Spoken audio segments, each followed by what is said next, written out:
Un rendez-vous incontournable de l'été. Ce samedi 1er juillet, le mythique Fort de France 2 rouvre ses portes pendant 9 semaines. Lancé en 1990, le jeu télévisé présenté par Olivier Mine plonge les téléspectateurs dans un univers mystérieux et fantastique.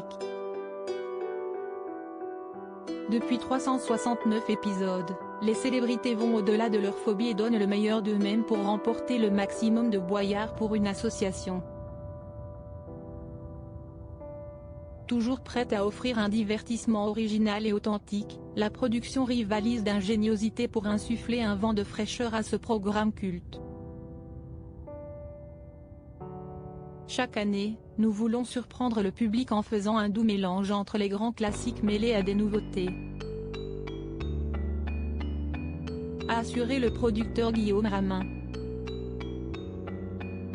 Se réinventer tout en gardant la mécanique historique du programme, voici la clé du succès de Fort Boyard depuis maintenant 33 ans.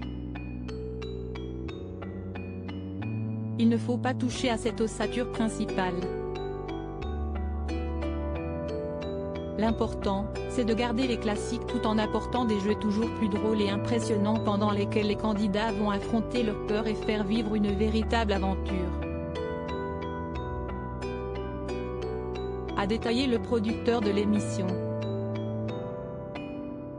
En s'inspirant d'univers imaginaires, de jeux lancés sur les réseaux sociaux, Fort Boyard ne cesse de passionner petits et grands avec des cellules toujours plus spectaculaires et innovantes.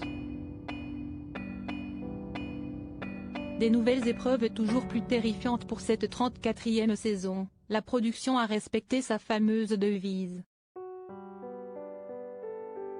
Afin d'aller toujours plus loin, toujours plus haut et toujours plus fort, elle a imaginé 4 nouvelles cellules. Inspirée du célèbre mur glissant, l'épreuve du flipper est l'une des grandes nouveautés de cette édition.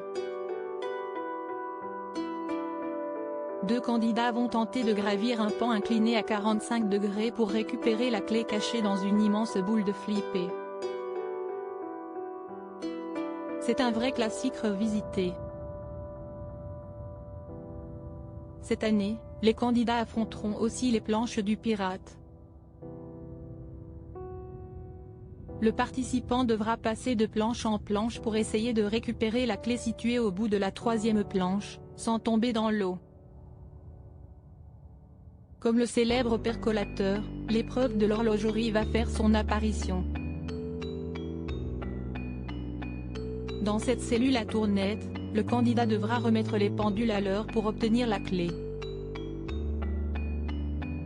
Et les téléspectateurs ne vont pas être au bout de leur surprise.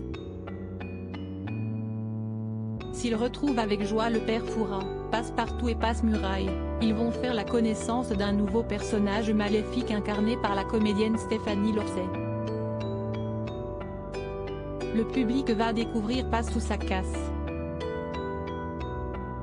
Son slogan, là où elle passe, les candidats trépassent, a dévoilé Guillaume Ramin. Cette dernière animera une nouvelle épreuve dans les catacombes. Un premier candidat sera dans une cage et devra tenter de résoudre un puzzle tout en ayant les mains liées avec des serpents. Pendant ce temps, un second candidat sera plongé dans un tombeau envahi par des serpents. Il devra subir ce supplice jusqu'à temps que son partenaire résout le puzzle. S'il abandonne, son équipier sera fait prisonnier, a expliqué le producteur. De quoi faire frissonner les participants et les téléspectateurs. Les atouts secrets du père Fouras, gardien des murs et des clés du fort. Le père Fouras est toujours prêt à donner du fil à retordre aux candidats. Depuis 2011, le vieil homme à la longue barbe blanche et à la voix enrouée a quitté sa vigie au profil de son antre, une pièce sombre dans les sous-sols du fort. Dans cette salle, le personnage incarné par Yann Le Gag propose ses fameuses énigmes aux divers participants. Et cette saison, le père Fouras va pimenter un peu plus l'expérience. S'il disposait l'an passé de 9 cartes qui lui permettaient de générer des règles spécifiques à chaque émission, l'espiègle maître du fort aura de nouveaux atouts. Chaque soir, il en utilisera un différent afin de faire redécouvrir le jeu d'une manière différente, a expliqué Guillaume Ramin. Le plus vicieux des atouts est certainement celui de l'affrontement. Lorsque les candidats arriveront dans le fort, le père Fouras va leur annoncer qu'ils ne vont pas jouer ensemble. Ils vont devoir former 2 équipes de 4 et s'affronter, a-t-il détaillé. Et d'ajouter, l'équipe qui aura remporté le plus de boyards dans la soirée pourra alors les convertir en euros. Et le père Fouras n'a pas fini de leur jouer des tours. Avec l'atout secret, il pourra désigner l'un des candidats pour être sa taupe. Dès lors, l'heureux élu portera une oreillette.